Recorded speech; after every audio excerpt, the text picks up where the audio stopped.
beloved Boss Mike Cervera.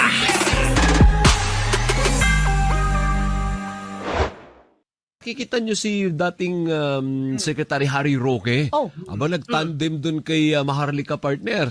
Kinakantsa yung Malacanang, yung presidente.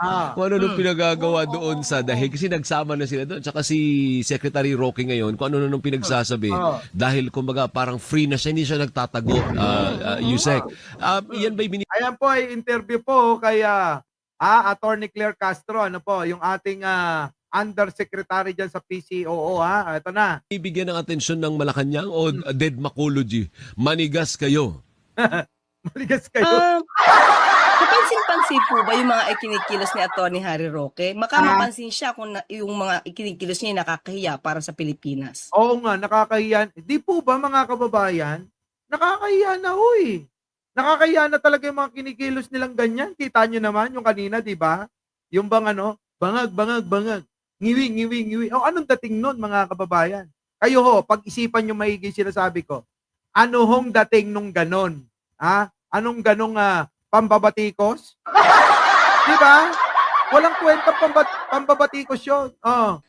Pero sa pananaw po ng Pangulo, hindi naman po siya pinapansin. Kahit ano pong gawin niya siguro, maliban lang kung gagawa na talaga siya ng illegal, kaya lang siya po yung nasa ibang bansa. O yun. Pero ang feeling niya daw po, deadma lang. Deadma! Wala deadma si Pangulo dyan. Kahit anong sabihin nyo, hindi naaapektuhan si Pangulong Bongbong Marcos. Bakit? Marami rin namang taga-suporta na taga-sagot. Ang daming taga-sagot natin eh. Kita nyo naman si ate, ordinaryong OFW. Na domestic helper dyan sa may Middle East. Kita nyo naman yung banat. May nagagawa pang kanta. Kayo, ano alam nyo sabihin? Bangag. Ganon. Ngiwi. Bakit hindi nyo tignan yung mga lolo't lola nyo? Di ba? Yung Pangulo.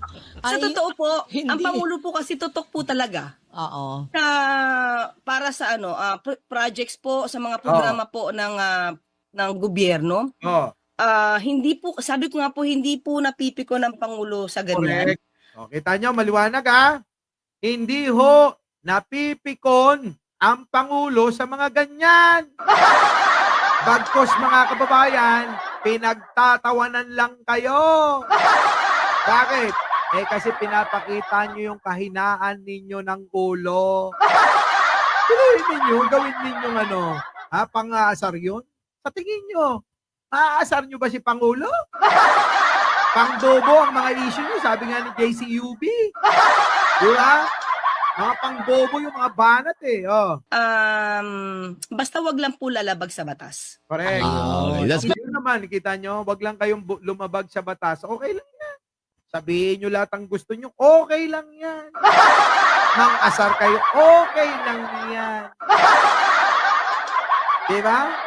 As tingin nyo, naapektuhan pa si Pangulo? Hindi na deadma. Ayaw lumaban ng pangmatalino. Tuloy. That's good. Sige. Hindi po ba siya ay considered as isang fugitive? Pero ang feeling po ni Harry Roque, hindi. Kasi nakapag-apply na ako. The mere fact na nag-apply ako, protektado na ako ng ICC. Ano ang reaksyon? ng the Netherlands. The Netherlands. Ano po ang reaksyon ng pamahalaan doon? Kasi maraming nagtatatwa. Bakit ando doon yan? Rumarampa doon. Rumarampa doon, kasi nga, hindi pa yata na isampa yung mga kaso. Ewan ko ba bakit natutulog pa itong Department of Justice Sampan nyo na kasi ng kaso. Samantalang wanted Marampa talaga. Model? Eto si ate, mapangasar din Mapangasar din, Diba? Sige tuloy. Parang gano'n na, parang pinagtinatatwa lang niya ang mga batas natin. Parang bagkus nagyayabang pa kasi ando doon siya Yun nga po, kasi ngayon po, as we speak, wala po tayong alam kung meron na pong naisampang kaso sa kanya sa korte. Kasi yung kaso ng human trafficking, Nako. ay pending pa po sa DOJ. Ay, bilisan nyo na yan. Bilisan nyo na. Oo, yung human trafficking, bilisan nyo na. Para mapahuli na rin natin sa Interpol. Sabihin natin, ayan, tinulungan namin kayo kay Digong. Baka naman, pwede nyo kaming tulungan. Doon, kanino? Kay Roque. Di ba? Mga kababayan, mabigat ang kaso ng human trafficking. Tandaan ninyo. At sigurado mga kababayan, marami sa inyo tulad nila Tita Ning, Project 101, Irene Padron, JP Presto. Nako, mga kababayan, itong mga to dadalaw sa kanya. Nang makita nyo na ang itsura kapag wala ng suot na buhok siya. Talay. So yung order of arrest naman po sa kanya ay in-issue po ito ng House.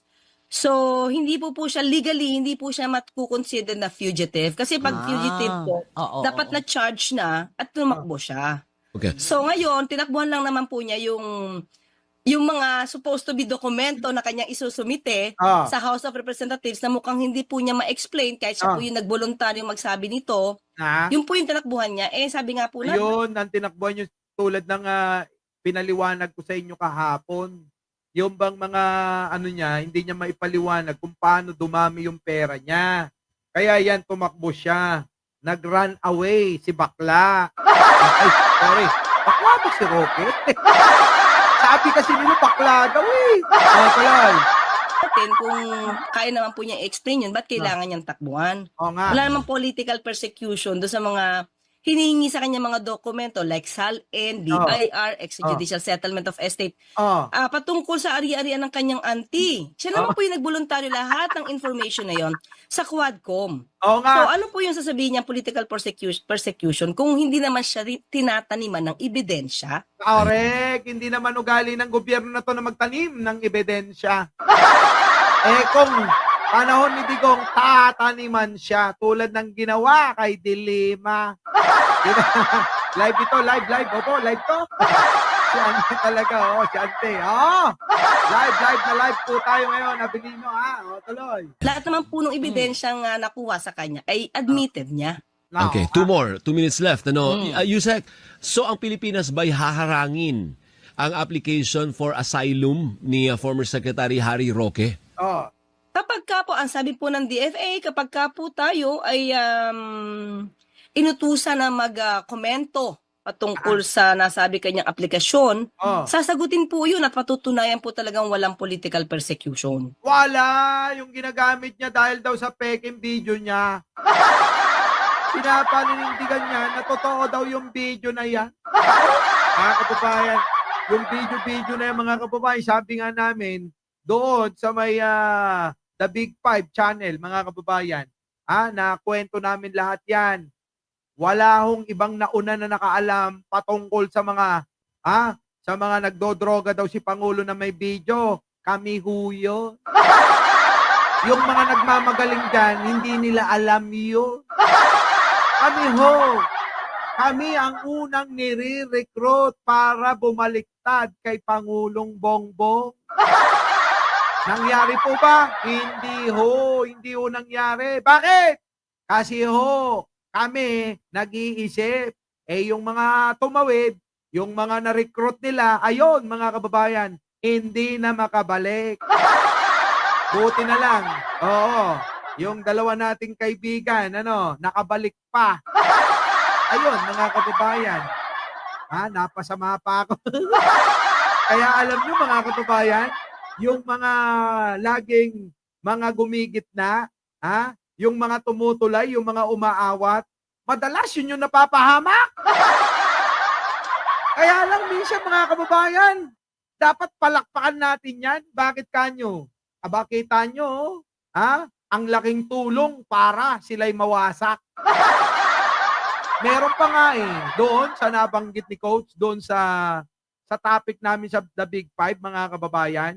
Naku, ayoko lang banggitin yung pangalan. Pero naku, grabe. Sabi kasi, mga kababayan, wala na hindi na yan makakabalik. Sinunog na niya yung tulay. Labis na yan. Kahit gusto man yan, Gusto mang talagang bumalik, kaso nga, wala na. Wala na! Tuloy, di ba? Tuloy. At sabi nga natin, siya po ang may obligasyon Na? na ipakita na may well-founded fear of Ah. political persecution. Oo So, nga. paano niya mapapatunayan yun on his part kung makikita naman sa records ng Pilipinas, ng gobyerno natin, na hinihingi lang naman sa kanya yung mga dokumento? Correct. Dokumento lang inihingi sa'yo, Roque. Ang drama-drama mo. Para kang alam mo yung dahong makahiya. Wala ka namang hiya. Yung bang masagi lang ng konti, tumitiklop na.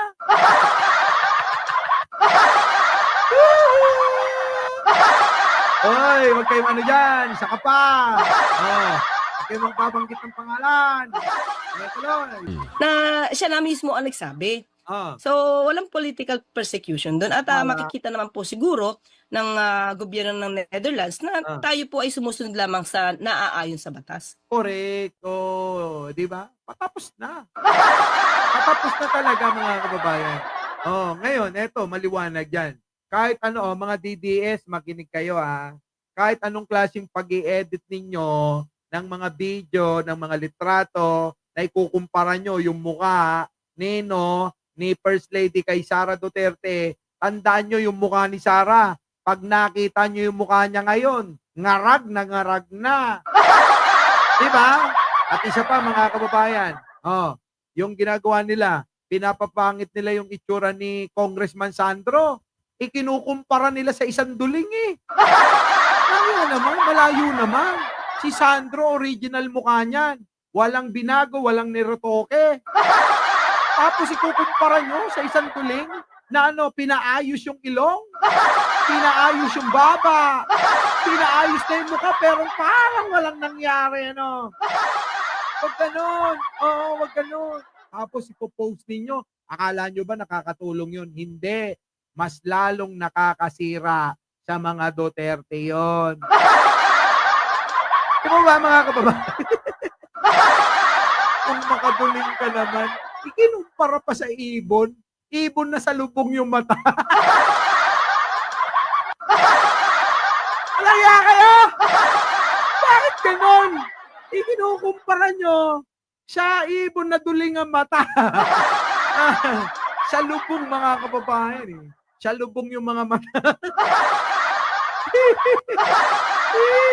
Grabe. Bang klase kayo, Ito lang.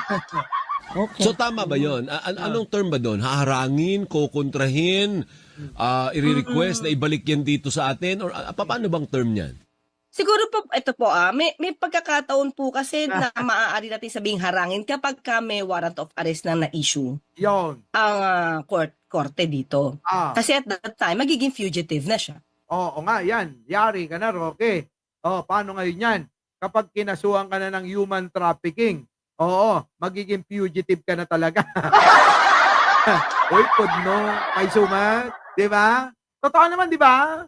Pero yun ninyo, ikinumpara yung mukha doon sa hinahambing kay Sandro. Si Sandro walang niretoke yung mukha. Original lahat yun. Kita nyo yung mukha.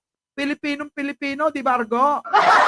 Iba na naman pangalan mo. Dami yung Argo bingot dito, Nasa na yung isa kanina? Lang yan, ngayon, iba na naman yung profile mo. Di ba, Purple Heart, DDM. Tingnan ninyo, mga kababayan. Tingnan nyo yung ibon, tinabi pa talaga sa mukha niya. Lalo tuloy nakita na sa lubong yung mata. Tuloy mo, mga kababayan. Sa lubong yung mata, tapos itatabi nyo sa mukha ni Sandro na kita nyo naman, napakalinis, napakadesente, walang tato. Diba? Disente yung mama kita nyo yung tsura. Pagka nakikita ko nga si Sandro, na parang nakikita ko sa kanya yung lolo niya diba? Kayo, ano sa tingin ninyo? Tama ako, mali? Si Sandro, yun ang kawangis na kawangis ni Apo. Ni Apo Makoy, mga kababayan. Diba? Ito ano, iba ka bang Argo Bingot? Ang dami ng pangalan. Daming magkakapangalan. Oh, ano mga kababayan? Kayo nang bahalang umusga dyan. Ano? So mga kababayan, inabot na tayo ng mahabang oras. Opo ha. O, ulitin ko lang mga kababayan, abangan nyo po kami sa aming channel. Ito po ha, mga kababayan. Kasi po, sabi nila, ang tawag dito, to mga kababayan, no? Yan, the Big Five. Kahapon po mga kababayan, 5,320 plus pa lang yung subscriber. Ngayon po mga kababayan, abay 10,000 plus na po. At ngayon, yung live namin kahapon ay may views na 26K views. Opo, sa loob ng 6 na oras. Aba ngayon po mga kababayan, triple na po yan. Triple na. Diba?